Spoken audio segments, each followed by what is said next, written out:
Hello students हमने अपनी पिछली वीडियो में relation between zeros and coefficients के बारे में समझा।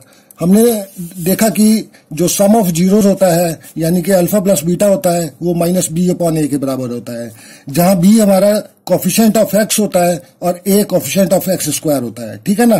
तो alpha plus beta is equal to minus coefficient of x upon coefficient of x square, ये इसके बराबर होता है। और हमने फिर उसके बाद प्रोडक्ट्स ऑफ जीरोस के बारे में देखा, यानी कि अल्फा बीटा जो होता है प्रोडक्ट्स जो होता है वो होता है सी अपॉन ए, यानी कि सी जो है हमारी कांस्टेंट टर्म और ए जो है कोफिशिएंट ऑफ एक्स स्क्वायर। तो ये रिलेशन हमने अपनी पिछली वीडियो में देखा। तो अब इसी रिलेशन को हम कुछ एग्जांपल्स पर अप्लाई करके देखते हैं। ठीक है ना। तो हम कुछ एग्जांपल्स देखते हैं इसके ऊपर। तो जैसे कि मैंने ये आपकी एनसीईआरटी की बुक का एग्जांपल लिया है, एग्जांपल नंबर 2 है ये एनसीईआरटी का, तो इसको थोड़ा देखते हैं। तो इस एग्जांपल में बोला गया है कि find the zeros of a quadratic polynomial x square plus 7x plus 10, यानी कि एक क्वाड्रेटिक पॉलिनोमियल हमें दे दी गई है और बोला जा रहा है कि इसके जीरोस हमें फाइंड करने हैं, इसके जीरोस हमें निकालने हैं। ठीक है ना। ये पहला पार्ट हो गया इसका। उसके बाद हमें कहा जा रहा है कि एंड वेरीफाई द रिलेशनशिप, और उसके बाद हमें जो जीरोस निकल के आए हैं उनको वेरीफाई करना है, हमें रिलेशनशिप उनका जीरोस का कोफिशिएंट्स के साथ। ठीक है ना। And verify the relationship between the zeros and the coefficient, तो उन जीरो का हमें कोफिशिएंट्स के साथ क्या रिलेशन है उसे हमें वेरीफाई करना है, जो हमने पिछले अपने वीडियो में करा था, सेम उसी के ऊपर बेस्ड ये एग्जाम्पल है। तो इसको हम सॉल्व करके देखते हैं। तो इसका सोल्यूशन हम लिखते हैं, ऐसे सोल्यूशन इसका स्टार्ट करेंगे। और स्टूडेंट्स इसका जो पूरा तरीका है ना इस क्वेश्चन को करने का, वो मैं तरीका आपको सिखाता हूँ किस तरह से हमें इस क्वेश्चन को लेके चलना है। तो सबसे पहले हम क्या करते हैं, जो हमारे पास जो पूरी पॉलिनोमियल जो दी गई है इसे हम लेट कर लेते हैं, लेट एफ एक्स। ठीक है ना। जैसे मान लो मैं इसको लेट कर लेता हूँ, let f x is equal to x square plus 7x plus 10, यानी कि इस पॉलिनोमियल को मैंने एफ एक्स लेट कर लिया। अब स्टूडेंट्स ये जो एफ एक्स होता है, जी एक्स होता है और ये वाई एक्स, जो भी मतलब ये इस तरह के जो टर्म्स आते हैं ना बुक में, जब आप देखते हैं कि एफ एक्स और जी एक्स इस तरह पी एक्स जो लिखा हुआ आता है, तो इससे स्टूडेंट्स जो है थोड़ा घबरा से जाते हैं।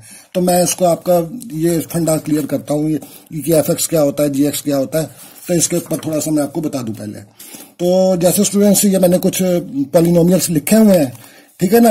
अब किसी भी क्वेश्चन में उसका सॉल्यूशन करते समय मुझे बार बार ये चीज पूरी की पूरी चीज ना लिखनी पड़े, तो इस पूरी चीज को मैं कुछ भी लेट कर लेता हूं। ठीक है ना। तो मान लो ये जो पॉलिनोमियल है उसको मैंने पी लेट कर लिया। ठीक है ना। कोई जरूरी नहीं है कि मैंने पी लेट करा तो आप भी पी करें, कुछ भी कोई भी इसको मतलब लेट कर सकते हैं आप, कोई भी लेटर। ठीक है ना। बस शर्त एक ही है, वो क्या है कि जो इसके अंदर जो वेरिएबल यूज हो रहा है एक्स, वो हमें लेट नहीं करना है।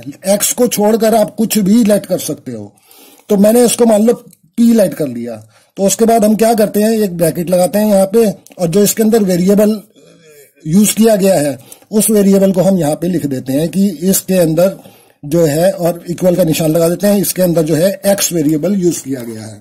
ठीक है ना। तो इस तरह से हम ये पी एक्स, यानी कि अब हम पी एक्स बोलेंगे तो इसका मतलब है ये वाली पॉलिनोमियल। ऐसे ही मान लो इसको जो 4s square minus 4s plus 1 है, इसको मान लो मैं f मान लेता हूं। ठीक है ना। f मान लिया। अब इसके अंदर हमारा वेरिएबल s जो है वो यूज किया गया है, तो इस वेरिएबल को हम ब्रैकेट लगाते हैं और इस वेरिएबल को ब्रैकेट के अंदर लिख देते हैं। ठीक है ना। 4 है, f ब्रैकेट में s, इस तरह से हम करते हैं। अब मान लो ये वाली पॉलिनोमियल है, इसको मैं g मान लेता हूं।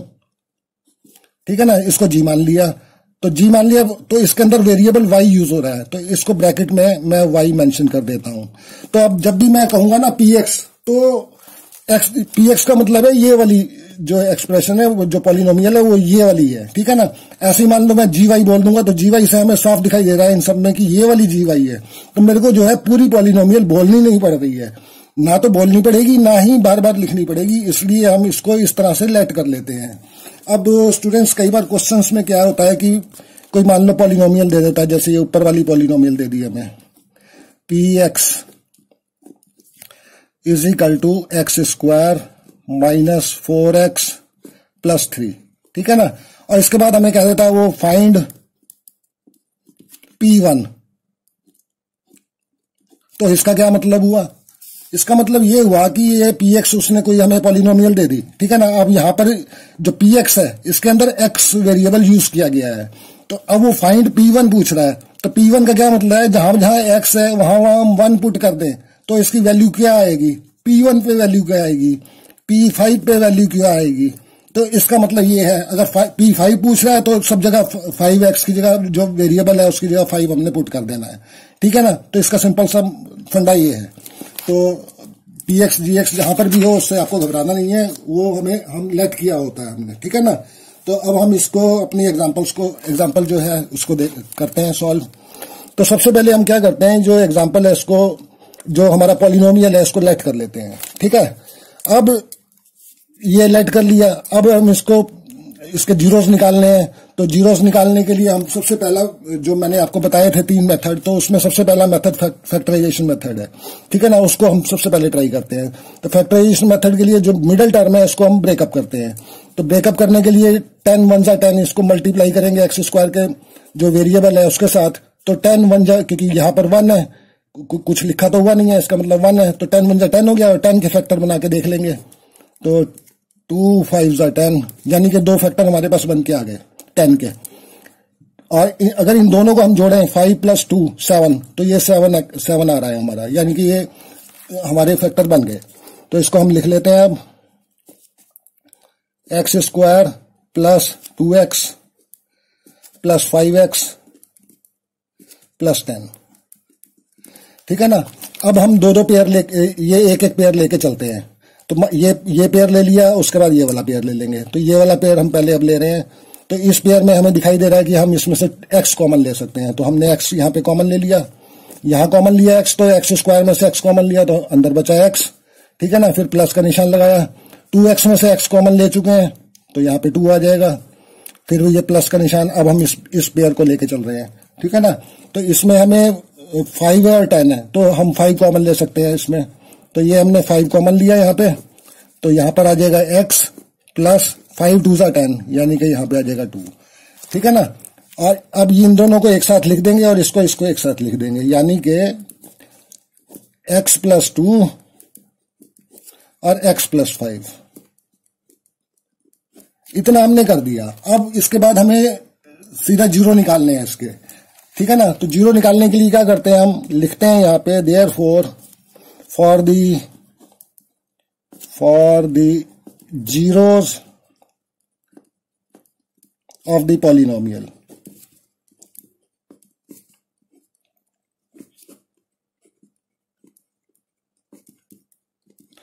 अब जीरो निकालने के लिए क्या करेंगे, ये हमारा जो पॉलिनोमियल है इसको हम जीरो से इक्वेट कर देंगे, ठीक है ना। यानी कि इस पॉलिनोमियल को हम जीरो से इक्वेट कर देंगे। तो मैं पूरा पॉलिनोमियल ना लिख के इसको fx = 0 कर देता हूं, ठीक है ना। तो इसको 0 करा, तो यही वाला पॉलिनोमियल को सॉल्व करते करते हम यहां तक पहुंच गए थे, ठीक है ना। तो अब ये चीज हम लिख सकते हैं कि यही पॉलिनोमियल चल रहा है। तो इसको हम लिख सकते हैं x प्लस 2 x प्लस 5 = 0, ठीक है ना। देन तो ये स्टेप आ गया। अब इसके बाद हम इसके जीरो निकालते हैं। तो जीरो निकालने के लिए क्या करेंगे, हम x प्लस 2 = 0 कर देंगे, एक लाइन खींचेंगे यहाँ पे, और x प्लस 5 = 0, ठीक है ना। अब इसको सॉल्व करेंगे तो 2 को इधर भेजेंगे तो ये क्या हो जाएगा, x = 2 उधर जाएगा तो 2 माइनस का हो जाएगा -2। ऐसे इसमें करेंगे, 5 को उधर भेजेंगे तो 5 उधर जाके -5 हो जाएगा। तो हमारे ये 2 जीरो निकल के आ गए, -2 और -5, यानी कि एक अल्फा हो गया हमारा, एक बीटा हो गया। अब हमें रिलेशनशिप जो है इसका जीरोस का कोफिशिएंट के साथ वेरीफाई करना है। तो हम लिखते हैं इसमें नाउ, क्योंकि अब हम रिलेशन इसका वेरीफाई करने लगे हैं। तो रिलेशन में सबसे पहली चीज हमने क्या देखी थी, सम ऑफ द जीरोस। तो हम यहां लिख देंगे सम of the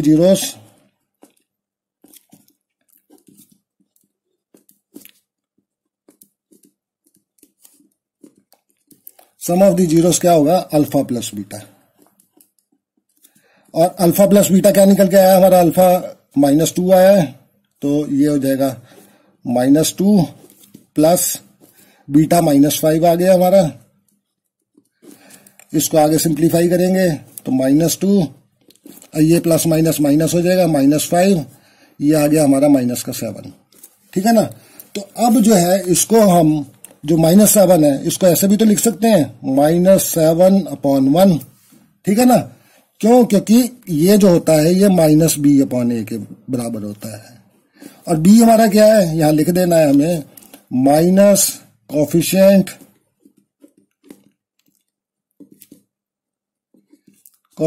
of x upon a क्या है हमारा, कोफिशिएंट ऑफ x²।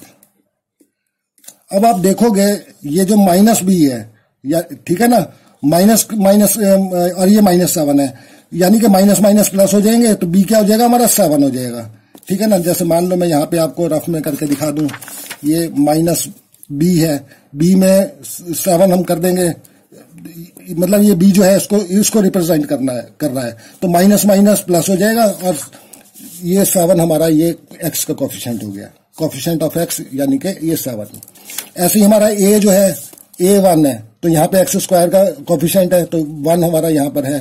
ठीक है ना। तो ये 1 हो गया। अब ऐसे ही हम जो है इसका प्रोडक्ट ऑफ जीरोस देख लेंगे, तो लिखेंगे हम अगेन प्रोडक्ट ऑफ जीरोस।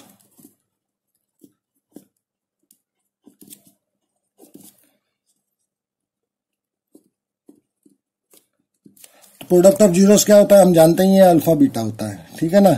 यानी कि ये दोनों जीरोस को हम मल्टीप्लाई कर देंगे। अब तो अल्फा बीटा क्या हो गया, -2 इंटू -5, माइनस माइनस प्लस हो जाएंगे जब मल्टीप्लाई होंगे, तो ये हो जाएगा हमारा 5 2 10। ठीक है ना। और इस 10 को हम ऐसे भी लिख सकते हैं 10/1, यानी कि क्या हो गया, कांस्टेंट टर्म, सॉरी c/a, और c हमारा क्या है, कांस्टेंट टर्म,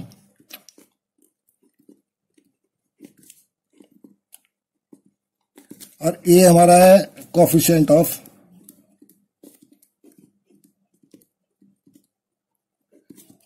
x²। ठीक है ना। तो कांस्टेंट टर्म c जो है हमारी 10 है, इसमें निकल के आ रही है, तो यहां चेक कर लेते हैं। देखो कांस्टेंट टर्म 10 निकल के आ रही है यहाँ पे। ऐसे ही a हमारा 1 है, तो ये x² का जो कोफिशिएंट है वो 1 है, तो ये चीज हमारी वेरीफाई हो गई। तो हम लिख देते हैं हेंस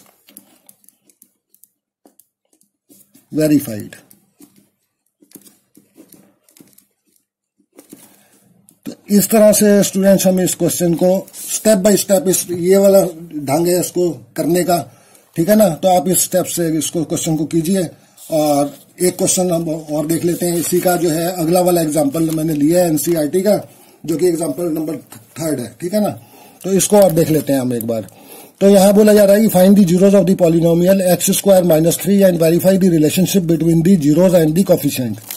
यानी कि ये हमें जो पॉलिनोमियल दिया गया है x² -3, इसके सबसे पहले तो हमें जीरोस फाइंड करने हैं, उसके बाद वेरीफाई करना है रिलेशनशिप को जो जीरो निकल के आए हैं उनका कोफिशिएंट के साथ। ठीक है। तो इसको भी क्वेश्चन को हम सेम उसी ढंग से करके करेंगे। तो मैं फिर इसके स्टेप्स आपको दोबारा बता देता हूं ताकि आपको कोई प्रॉब्लम ना हो। तो इसमें हम सॉल्यूशन लिखेंगे सबसे पहले, और सॉल्यूशन में हम जो ये पॉलिनोमियल दिया गया है इसको हम लेट कर लेते हैं। तो हम लिखेंगे लेट, पहले मैंने px सेलेक्ट करा था, मैं fx सेलेक्ट कर लेता हूं, क्योंकि x इसमें वेरिएबल x है तो मैं इसको fx कर लेता हूं। ठीक है ना। तो x² -3 इसको हमने लेट कर लिया। ठीक। अब जो है इसके अगर मिडल टर्म को देखें, क्योंकि हमें इसके जीरोस निकालने हैं, तो इसमें मिडल टर्म तो हमें दिखाई नहीं दे रही है। ठीक है ना। तो इसको हम इसकी स्टैंडर्ड फॉर्म में लिख लेते हैं। तो हमारी स्टैंडर्ड फॉर्म क्या है, x², यानी कि इसमें मिडल टर्म दिखाई नहीं दे रही है, इसका मतलब क्या हुआ, इसके अंदर मिडल टर्म तो है मगर वो क्या है, वो 0 रही होगी, इसलिए इसके अंदर नहीं है। तो +0 कर देंगे, -3। तो ये क्या होगा, ये इसकी स्टैंडर्ड फॉर्म होगी, और हम यहां पे ब्रैकेट में लिख देते हैं साइड में स्टैंडर्ड फॉर्म।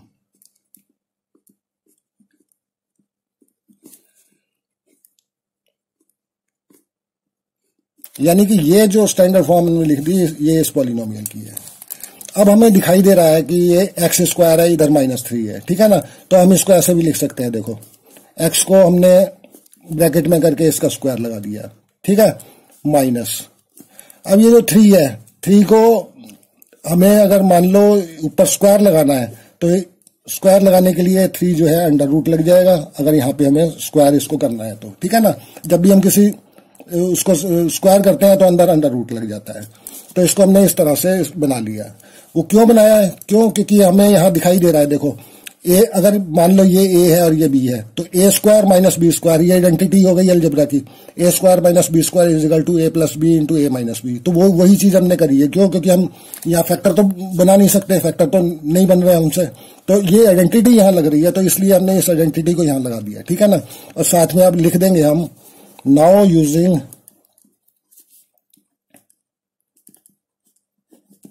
उस आइडेंटिटी को हम यहां लिख देंगे, क्या?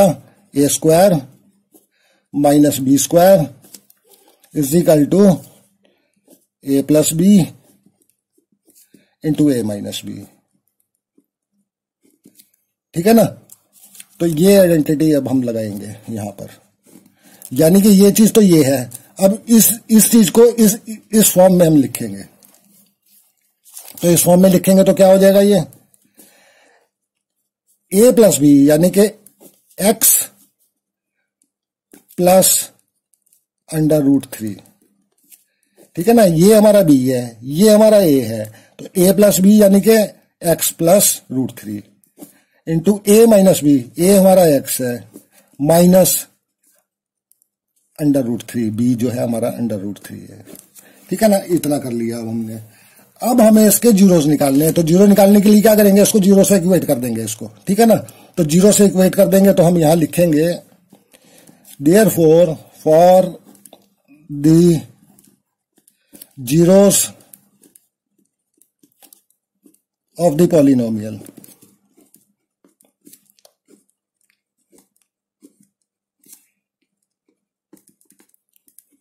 जीरो ऑफ द पॉलिनोमियल यहां पे हमने एफ लिया है, ठीक है ना। तो f x is equal to 0 कर देंगे, ठीक है ना। इसको हम जीरो से इक्वेट कर रहे हैं, ठीक है। तो अब ये इज इक्वल टू 0 हो जाएगा, यानी कि x plus root 3 is equal to 0। Line खींचेंगे और दूसरी साइड इसको कर देंगे x minus root 3 is equal to 0, ठीक है ना। और इसके बाद हम रूट निकालेंगे तो एक्स जीरोस निकालेंगे तो इसको हम इधर भेजेंगे तो ये माइनस का हो जाएगा अंडर रूट 3, और इधर से निकालेंगे जीरो तो ये रूट 3 उधर जाएगा तो ये प्लस का हो जाएगा रूट 3, ठीक है। तो अब हम इसको, ये हमारे जीरो निकल के आ गए, एक अल्फा निकल आया, एक बीटा निकल आया, माइनस रूट 3 और एक आ गया रूट 3, ठीक है। ये दो जीरो निकल के आ गए। अब हम इसको वेरीफाई करेंगे। वेरीफाई करने के लिए क्या करेंगे? पहले हम सम देखते हैं जीरोस का, तो लिखेंगे now sum of zeros,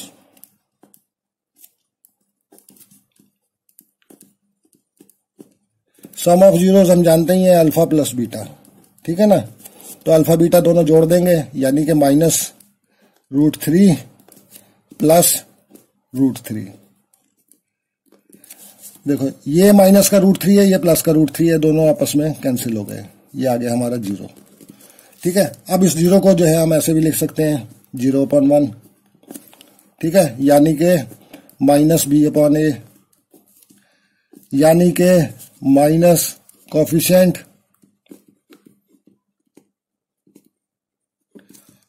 of x upon coefficient of x square. Check करके देख लेते हैं, बी कितना है हमारा? माइनस बी 0, तो बी तो नेगेटिव नहीं होता ना पॉजिटिव होता है, ठीक है ना। वो सॉरी, जीरो जो है ना तो नेगेटिव होता है ना पॉजिटिव होता है, तो बी जो है हमारा 0 है, तो बी यहाँ पे देखो ये 0 आया हुआ है, ठीक है ना। स्टैंडर्ड फॉर्म जब हमने इसकी लिखी थी। ए जो है हमारा वो कितना 1 है, तो ए हमारा 1 है यहाँ पर, ठीक है ना। तो ये चीज वेरीफाई हो गई। अब इसका हम जो है प्रोडक्ट को वेरीफाई करेंगे, तो लिखेंगे अगेन प्रोडक्ट ऑफ जीरोस,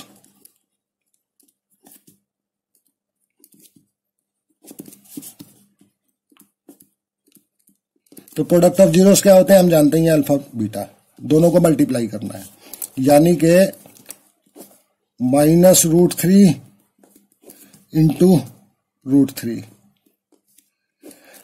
जब √3 को √3 से हम कर देंगे मल्टीप्लाई तो ये हो जाएगा -3 आ जाएगा ये, ठीक है ना, क्योंकि रूट ये दोनों को मल्टीप्लाई करेंगे तो 3 आ जाएगा, तो ये -3 आ गया। अब इस -3 को हम ऐसे भी लिख सकते हैं -3/1, ठीक है ना, यानी कि C/A, यानी कि कांस्टेंट टर्म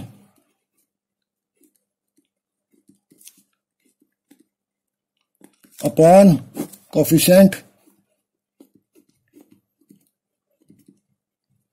ऑफ x²।